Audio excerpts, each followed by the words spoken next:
Hello everyone, welcome to another episode of The Big Vibe with Tev and Ty. As you can see, this is a very special episode. We are in Estreito de Calheta in Madeira, where Cristiano Ronaldo was born. I believe he was in the vicinity where he was born actually. And this is a very special episode, not just because of the location. The second thing that makes it maybe not so special is that we don't have Tev for this episode, but we are joined by two familiar faces, two people that have been on the podcast separately, and now they are in this episode together. And I think it's quite appropriate because in our previous episode, we spoke a little bit about friendship and can we be friends and, you know, how longevity works with friends. And I think it's pretty cool that one of them I went to primary school with, the other one I went to high school with. So it's been years that we've been friends.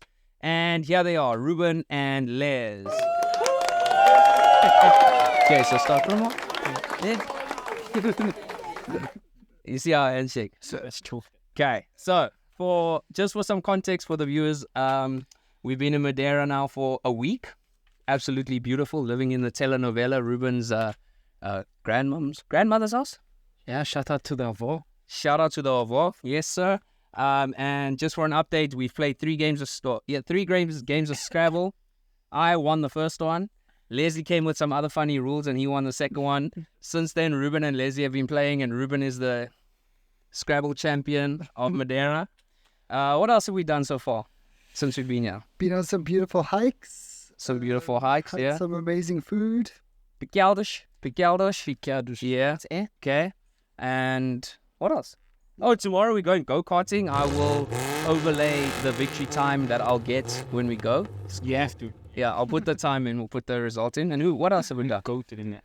Lots of scenic viewpoints, lots of drives. What else do we do? Oh, the fish. The festa. And these boys will be drinking some poncha. So, okay, so now down to the nitty-gritties of it. Les, you just had a wonderful trip around Europe. Okay, where have you been? Where did you go? Started in the UK. Went to, and I actually saw Tevin. It's Tev of Tev and Ty fame. She's not in South Africa. Started in South Africa, but that wasn't my Euro trip. Oh, sorry. Okay, started in South Africa. Started in South Okay. Africa. Now we're here. Went to the UK.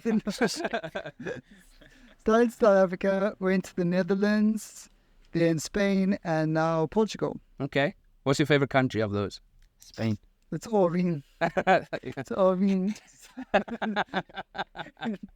It's all been. I just said. All been. I couldn't help it. I would think. It's all been amazing. I think the most amazing part, like, it's all places I've been before, except here, obviously. But just the people I've seen along the way, reigniting old friendships, seeing friends. Can we be friends? You see, that's what we talk about. Exactly. But so you said at the beginning when I saw you that it was a revolutionary trip. What made it so?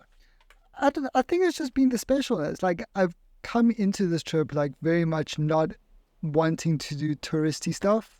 Like, I've done the views, I've done the beaches, I've done the few museums, but it was mainly like spending time with people I love and people I know in these exotic locations. Yeah. I mean, like me to kiss them. And Primo, obviously this has been a special trip for you because Les and I have been here. Yeah, this is home for me. This is generally home for me. Yeah, it was amazing to have you guys at us chilling together, all three of us, and obviously your beautiful wife. It's been amazing. And yeah, I was super excited to like show you guys where I'm from and what Madeira is all about. I've never actually had friends. Well, okay, so then here's another question, okay? So, No, wait, before I got a question for you guys actually. okay, yeah, what's your question? After you guys seen Madeira, do you guys understand me better? Do you see how I am the person because of the way I grew up here? Do you guys have an understanding of me with Madeira or not really? Like, this is just like cool to see. So I feel like 100% I have a better understanding of you because I've always known that you've been chilled, but it's been a different kind of chilled to like a South African chilled as a person, Yeah. you know, so, and when you come here, it's super chilled, like everything, not slow, you're not slow because you still have the South African part in you that's grown into you, but that chilled kind of island lifestyle, 100%, yeah, for sure, I think I understand Ruben better as a person. What do you think? Yeah, I think so. And especially like meeting more of your family and seeing your school, seeing where you walked around, seeing where you played football, all these things. Yeah. Like more sense of what your childhood looked like. And that's obviously where you've come from. Okay. So now that we're on it, okay, I actually have another question for you, Primo. Now that we're here, you said normally when you come here, it's like you see your family, you spend your family. That's what it's about, right? But now we've been here, so you've been like more of a tour guide. So do you feel like more connected with Madeira, or because it's touristy things, you doesn't really mean anything? Are you happy to have been able to do this kind of stuff? Yeah, no, definitely happy that I've done the touristy things that some I've never done, some it's been years since I've done, because when I do come here, it's just I hang out with my family, play soccer, eat food. I don't really do much, so it's been cool to kind of relive those moments. And some things have changed, some things I haven't done, but yes, when you guys leave, I'm more than happy as well to just be with the family and friends. So next time you come, is there anything that you took us to that you feel like I know you do the Cristiano Ronaldo Museum every time you come. That I've done multiple times. Yeah, I'll do that. But is there anything else that you feel like you've done with us that next time you come, you would want to do it again? Like if you were alone. Oh, if I'm alone, I'll definitely probably go spend time in Portuguese swimming pools. Okay. That looked nice. Okay. Yeah, that was good. And then, okay, one more question before I move over to Les again. You have spoken about, so Ruben's getting married for the people. I'm sure we've mentioned it before. So yeah, that's pretty big news, obviously. But now the wedding is coming up in January, and I don't want to talk about the wedding planning, but you've spoken or you've mentioned about the fact that you perhaps want to move or try and come back to Madeira. Is that correct? Correct. Yeah, we're looking at the possibility. We're torn between staying in South Africa where the family is and we're moving to this beautiful island. There's a lot of pros and cons that Melissa and I are weighing up. And yeah, we're excited for what's ahead. And whatever we choose, I'm sure it'll be the right choice. And you're going to move into this house, so we're going to redo it. Yeah, actually, we're going to be staying at my Va's house. I think it's a prime location. Straight to Kaleta, shout out. We got a free accommodation here. Why not? It's a beautiful place, beautiful, it's amazing. I think it'll be perfect for Melissa and I to start our marriage journey. It'll be like a honeymoon / trying out a new place. Okay. All in one. Yeah, I think that's true. Les, you think you could live in a place like Madeira? Probably not. Like, I guess you don't know until you try these things. But I think it would be very different from what I'm used to. Like, I keep telling myself I'm a city guy.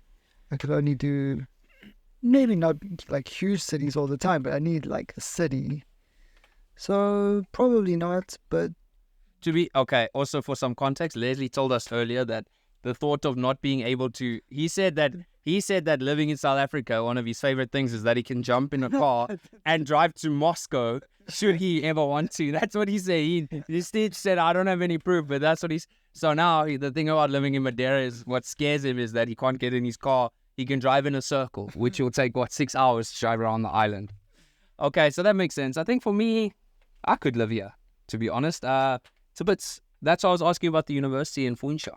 Maybe. You definitely have to get used to it. It is, but I always said, if you're choosing Madeira, it's a certain lifestyle that you want to accept, and you just have to be happy with what lifestyle you want. Yeah. Like, South Africa is beautiful in its own way, and there's a lot of things to do there, but there's cons to it.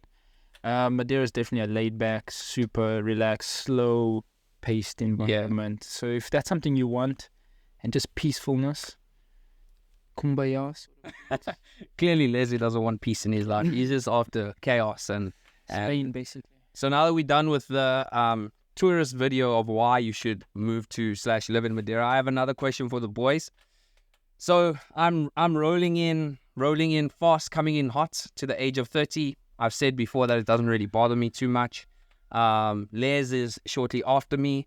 Ruben turned 30 not so long ago, so we're all in the area. And I guess my question is this, especially for my forward thinkers. I know Ruben and Leslie are the kind of guys that have thought about their future. If you were to cast your mind back to 20-year-old Leslie, 18, 19-year-old Leslie, do you think that where you're at now is what you expected? Kind of, not whether you're happy or not, but just where are you where you thought you were coming into 30? Does that kind of thing bother you, or it is what it is? Like, I think looking back when I was 18, 19, 20, I think where I am now is kind of where I expected to be. I think looking back, I would have liked to have done more and things differently. But I think for like the 18, 19-year-old Leslie, like everything's gone according to plan, everything's on schedule, everything's right. But like now that I'm here, I'm like, oh, maybe I should have done things a bit faster, done things a bit differently, done all these things. Okay, but you also said more. What do you mean more? Like, what more would you have done? I mean, there's 2 masters and everything else that you've done. Not enough. What do you mean more? I mean, yeah, like what I mean specifically is like when I was 18, 19, I knew I wanted to get a PhD. Okay. And I think when I was 18, 19, like I kind of expected a PhD to take, like getting a PhD to take me into my 30s. But now that I am here, I'm like, oh, I could have actually done this before. Okay. You know? Okay. But yeah, I'm happy. I think I'm on track where I'm supposed to be. Okay. I like that. At the same time, like looking forward. No, go, yeah. Like looking forward now, like I want things to happen faster than how I wanted things to be in my 20s. Do you think that's changed because of the age that you're reaching? Like, I think so, yeah. do you think there's Like, more urgency in that? Yeah, but at the same time, like you, I'm not scared about turning 30. Like Okay. I know a lot of our friends have like, it's been a big milestone for them. For me, it doesn't feel as big a milestone. But like you said, we're looking towards our future. And now I want those things to happen. And those things might mean I have to be more quick and more like Proactive or... Okay. Yeah. And how about you, Primo? And we're proud of you, Leslie. We're proud of you. We love you. We think you've done really well over the I past. couldn't have done it without you. And it's okay. I'll just put the explicit sign on this episode. Okay. How about you, Primo? 18, 19. I mean, I know we've spoken previously, you know, that you perhaps saw your life going in a different way, perhaps with your football. Yeah. I'm not unhappy with my life. Like, I'm definitely happy. But yeah, it's definitely not what I expected. When I turned 30, yeah. Didn't expect this to be what it is. my 30s, yeah. Did you think that in your 30s you'd be considering moving back to Madeira? Yeah, that was always a possibility. Okay. Yeah, Madeira's always been on the cards for me. Okay. My future lady. I will see if she likes it. Yeah, but it's always been a possibility for me. I like Okay. this place. Okay. So then I now have a follow-up question. So we have multiple, we have several years of working experience between us. We have several different degrees, different study paths that we've taken. So for me, obviously, everyone knows I'm a teacher, study teaching. I did my master's in teaching. Everything is kind of like, fortunately for me, has fallen in a way that like now I want to move into like educational leadership. So that was my master's. Next thing I'm looking at doing is a PhD because I'm looking at going into like curriculum development, Now you guys etc. are just showing more. But the point, what I'm actually trying to get to is this. So, we've all studied. We've all, we've all been working in some capacity. Ruben first, Primo first. So you did a BSc in sports management? Yeah, BCom in sports. BCom sports management. Okay. So do you feel like the path that you are now, or just in your life in general, that what you studied served you? No, yes and no, not really, I'd say. No.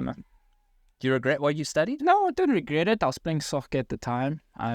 It allowed me to be super flexible, what I did. I learned business aspect, which I do like, so that helped me in a sense, I guess. But I'm definitely not doing anything that I studied. Okay. Like nothing related. Maybe I've learned things along the way that subconsciously I don't actually know. Industrial psychology, boy. Probably, even though I didn't attend most of those classes. Sorry, Mom. But yeah, I don't regret studying what I did. But yeah, I don't think it's like, I think I could have been in the exact same situation right now, even if I didn't study. Even if you had studied something else. Correct. Okay. I mean, obviously, I think we've all learned kind of like, I guess is it soft skills? What would you call like critical thinking? Isn't that like a soft skill, I suppose? So, I mean, obviously, all those things are like things that you learn and that you gain. Okay, and how about you, Les? I think it's a little bit more of a complex question. because you've studied in various countries, you've studied various degrees. Still figuring shit out. Yeah, exactly. You're still kind of figuring your path out.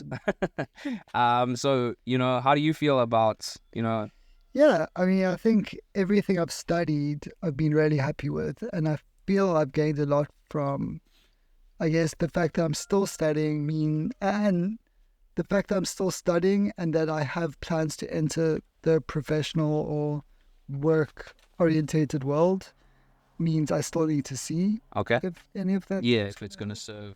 But like going from degree to degree, like I've definitely used what I learned in the previous degree in each successive degree, and I feel I've gained a skill set that's very broad and comprehensive, but also very focused and has allowed those soft sort of skills as well. Yeah. So for context, you did a PPE. Yeah, and PPE was the best thing I've ever done because that was like all about the soft skills. So PPE is philosophy, politics, economics. Okay. And philosophy, like I've said it so many times, like I hated the content. I didn't care about the content, but the skills it taught me is perhaps the most valuable thing I've learned in any of the courses I've ever done.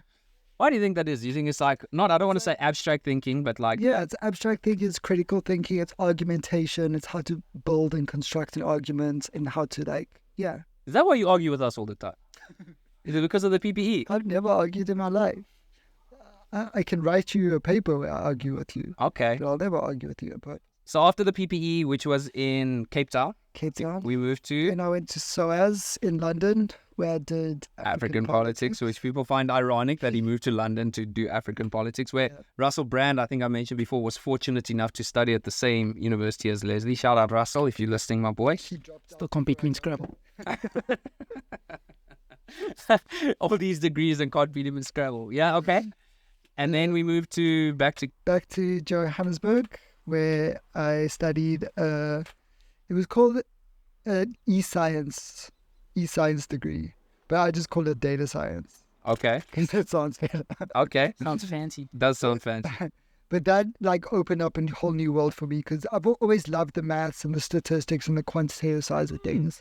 So that really broadened things to include that side as well. It's a little bit of mix of coding and statistics. Yeah, did some programming, did some statistics, did some data work, which was very important. Smart. Yeah, was it a good move, Primo? Hey? Was it a good move of him to go into that field? No, brilliant. Suit you, Les. And then... Still will possessing chess. And then the final one that you're busy with right now? My final one is a PhD in International Affairs, Science and Technology. And the kind of aim for that is to merge everything together. Okay. Mm-hmm. Okay. And now you're in Atlanta, Georgia. Yeah. Ruben, you feel like moving, you could, if not Madeira, would you go to America? No. Okay, I've never been there. Let me ask you this. Is there anywhere else that you would consider moving, if not Madeira? Saudi, Ronaldo's there. Me, my homeboy. But really, anywhere else that you would... No. I don't know. I honestly don't know. At the moment, I'm big on family. Yeah. You guys know this. Of course. So the whole family's in South Africa and Madeira. So I definitely feel like those are the two places. I don't really know. I've never put much thought anywhere else. Okay. It's always been Madeira or South Africa now, okay. to be honest. Okay. But maybe somewhere in Europe I think would be not too bad. Like Spain. Spain. Yeah. Maybe Portugal itself. Other place in Europe like UK. No, I don't think UK is for me. No. France. I've been to France. France also not for me. Okay. But America, you never know. Like, yeah. I've never been there, so we can see. But I don't like those big cities that are so busy. Yeah. The whole time. Yeah. And I think sometimes those big cities, like what I found, like living in Bangkok, for example, is like, even though Joburg is a big city, it's not like, it doesn't have big city vibes. Like you can very easily be out in the suburbs and like be like living by yourself, like not by yourself, but in space. Whereas like in Bangkok, it was like way too much for me. Honestly, it was just overwhelming. It was hectic. I'm sure Atlanta's probably more not small town vibes, but like suburban I mean, kind of. how Atlanta's set up reminds me a lot of Johannesburg in exactly the way you talk about. It's got like these sections of it. Okay. Where if you look at Atlanta, you look at Johannesburg as a whole, it's like this huge bustling Yes. city. But like you break it up into suburbs or sections or whatever, and then it gets a bit. More manageable, I suppose. Yeah, Okay. But you, Les, are after big city vibes. not necessarily. Something the vibes. I'm after, I'm just after vibes Okay. of some sort. Okay. And then the final thing that I wanted to talk about a little bit was how you're now studying in Atlanta, obviously, and the education system is very different, right? So did you find South Africa and UK quite similar? Yeah. Okay. Yeah. So first of all, like, what is so different about the way the American curriculum, what makes it feel so different? Well, like I should preface it by saying I think all academic systems in all countries are moving towards the US system. Okay. So I think the problems I'm experiencing in America are gaining more and more in other parts of the world as well. But I think the problem is it's very commodified and it's very reliant on your output. So it doesn't matter really what quality of work you do. It just matters how much you publish, where you publish, and just publishing as opposed to doing good work or work that'll help someone or people or society or whatever. So yeah, I think that's the biggest problem. It's all about the commodification of Academics. research and knowledge. Okay. It's not about knowledge for goodness sake. Okay. Well, we said it earlier. We all end up capitalists at some point, right? We all, at the end of the day, trying to get something out of it. Why are you coughing over there? I just love Leslie's profession. Okay. So then what I wanted to follow up with was obviously you've not been to Georgia Tech, which is where you're studying now, and you have a feeling that the whole of America, at least you saying the rest of the world, but there's definitely a sense of commodification just everywhere around. Okay, so you feel like you've mentioned to me before that you're battling in a way to kind of find the support that you're looking for within your university to help you write or help you do your PhD in the direction that you'd like it to go. And you've also mentioned that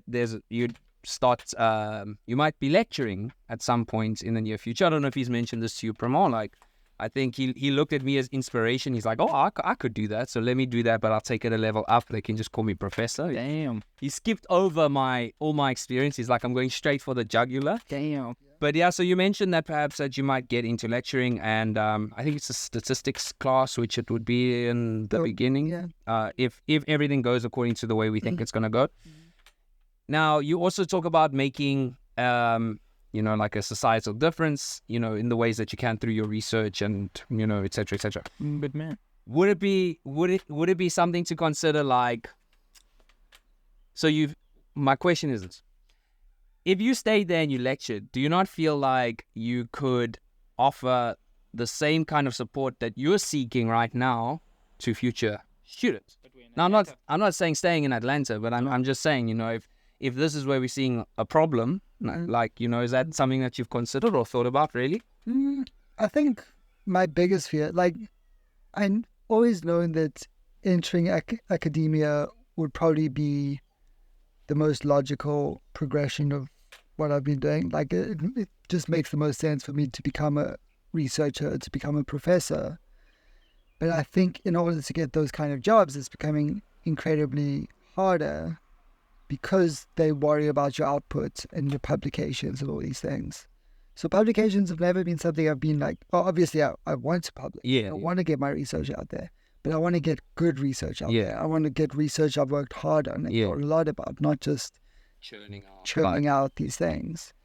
So I think to get in a position where I am a fully fledged professor, where I can like help people the way I wanted to, I first have to get hired. Yeah. To get hired, you have to become part of the system. Yeah. So yeah, I'm battling with those things at the moment. A bit of a conflict, like a bit of a... Yeah, exactly. Do you feel like a sellout? Well, not yet, because I haven't made any decisions. Like, I'm deciding whether to sell out or not to sell out. Yeah, yeah, because you ideally want to end up at a place that respects you for the research that you want to do, and they give, I want to say, just give you endless time, but respect, like the stuff that you want to do. Trust me. Okay, yeah. So that actually leads me to one more thing that I wanted to ask. Again, this is probably more like age related, and there's a saying, right, that I told you earlier, and I'm going to butcher the saying because this is not exactly how it goes, but it was something along the lines of, if you're not a communist at 18, a socialist at 25, and a capitalist at 30, you haven't lived your life correctly, right? So what we're seeing is, as what is know what you think about this? So basically, obviously what we mean by that is how, we find ourselves quite idealistic when we're younger. We think we're going to save the world, perhaps. I was the same. When I was in university, I was like, I'll never leave South Africa. I have to teach here. I owe it to my country, etc., etc. And quickly that changed as my life started to change. So I've had the same sort of moral conundrum, within myself. Not exactly the same, but a different context, but the same kind of thought, where it's felt like, am I being true to, what I wanted to stand for, But why did yours quickly change? Is it because I think because I maybe? because I got into quite a serious relationship. I think that made quite a big difference for me because I started seeing my future different. I'm not always a person that's had a lot of future planning, but once Katya and I really got serious, I really did start future planning, and I realized how stressed I was about her and how she didn't feel safe. And also on the positive side, she really wanted to travel a lot more than I did. She really wanted to travel, and I was like, I want to be with this person. And she doesn't feel safe, so let's travel. And I mean, I have not regretted it. I've loved every second of traveling. I would recommend it to everyone, not to necessarily leave a home country, but just to travel. But that whole thing of kind of your ideals changing to kind of fit into the world, if that kind of makes sense. You've now said that you've had a similar feeling or similar kind of situation where you don't really not know what to do, but something that you need to deal with. Primo, do you think that your ideals or your outlook on the world has changed as you've gotten older? And, if so, what has made that change happen?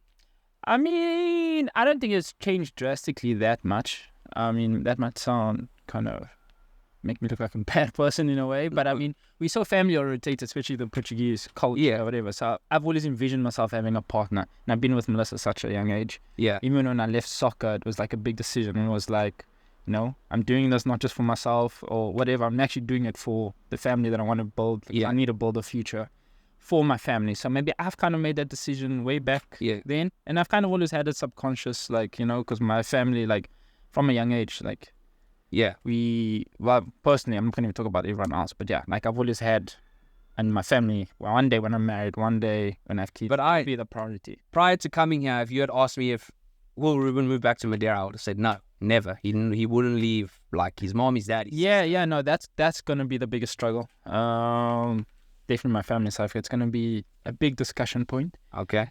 But at the end of the day, Melissa and I from January will be my priority. Yeah, we are building our new family.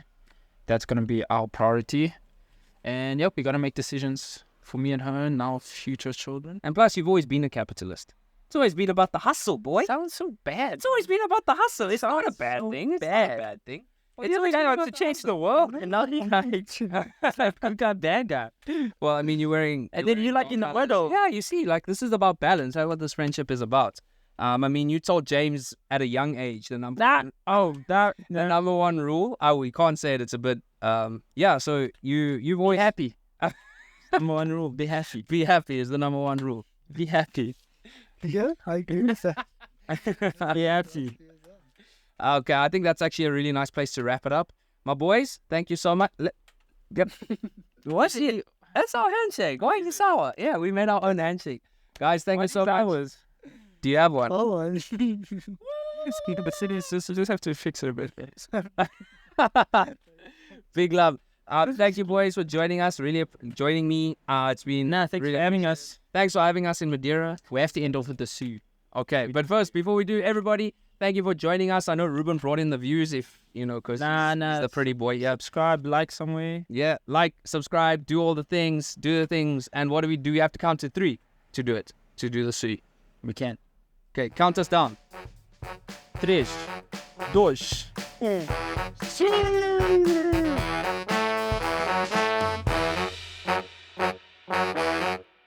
He holds himself. He carries himself quite well. So Yeah. fun. No, I wish I had a professional first. Let me just quickly stop this and start this again for the final. How do you do it? You talking? I swear you had such a professional voice. Look at. Like, how do you do it? Then you use these big ass words. I'm trying to take this shit serious. But bro, I couldn't help it.